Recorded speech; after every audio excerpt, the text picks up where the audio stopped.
Have you ever looked around and wondered if this is all real? What if our universe is just a giant computer program? What if we are all living in a simulation? This might sound like science fiction, but some people think it could be true. This idea is called the simulation hypothesis. It's a mind-bending thought experiment that makes us question the nature of reality. Imagine a future where technology is so advanced that we can create realistic simulations of entire universes. If we can create simulations, wouldn't that mean someone, somewhere, could have simulated us? It's a fascinating idea that has captured the imaginations of scientists, philosophers, and science fiction fans alike. Let's explore this idea further and see where it takes us.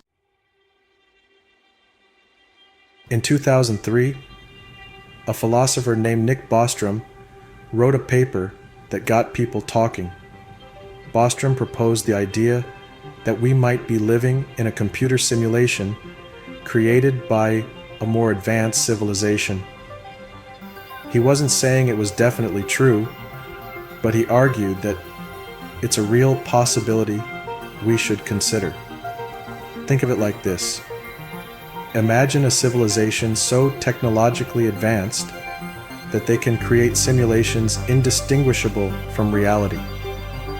These simulations would be so good that the simulated beings inside wouldn't even know they were living in a computer program. Bostrom's idea might sound far-fetched, but it's based on some intriguing logic.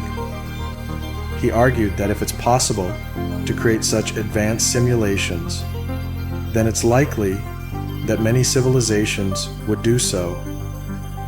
And if there are many simulations out there, the chances that we are living in the original reality become very slim.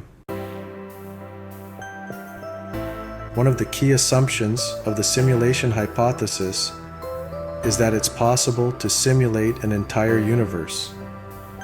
This would require immense computational power, far beyond anything we can currently imagine.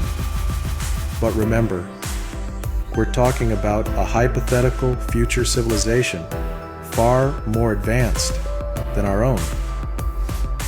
Think about how far technology has come in just the past few decades.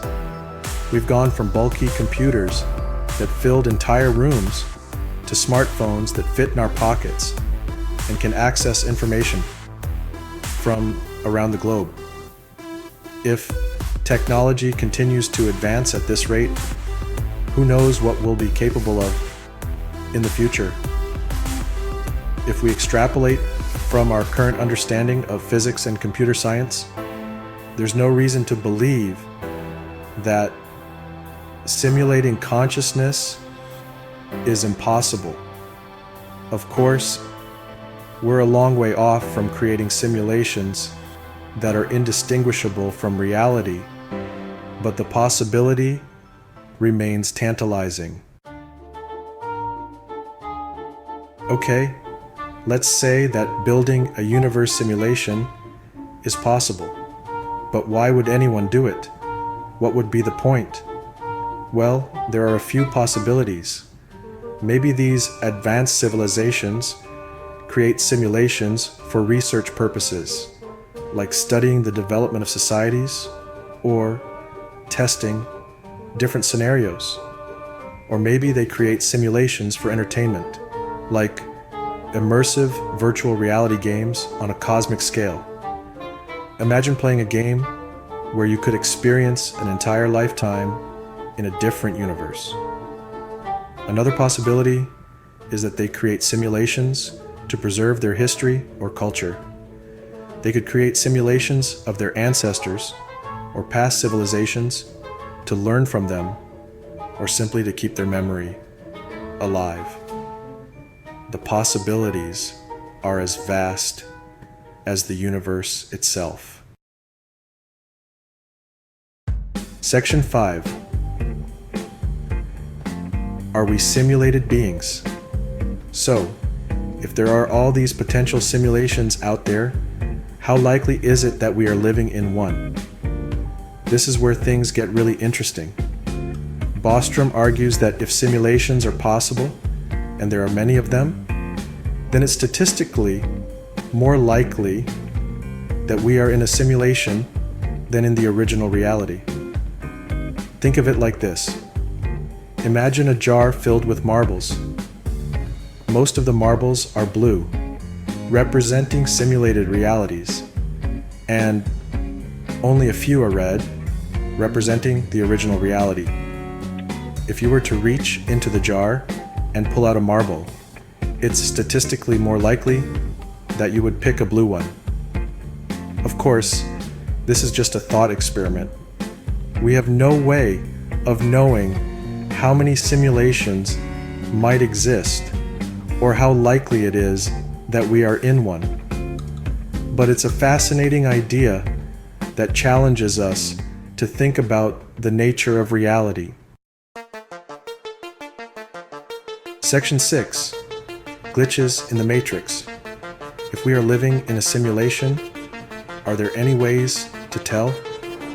Some people point to what they call glitches in the Matrix as evidence. These are strange phenomena that seem to defy the laws of physics or logic. For example, some people point to quantum mechanics, with its bizarre rules that govern the behavior of particles at the subatomic level, as evidence of a simulated reality. The idea is that these strange quantum effects could be bugs or limitations in the simulation. Others point to unexplained phenomena like déjà vu, precognitive dreams, or even ghosts as potential glitches. While these experiences are often attributed to psychological factors or simply coincidence, some speculate they could be cracks in the fabric of our simulated reality. Section 7. Science or just thinking.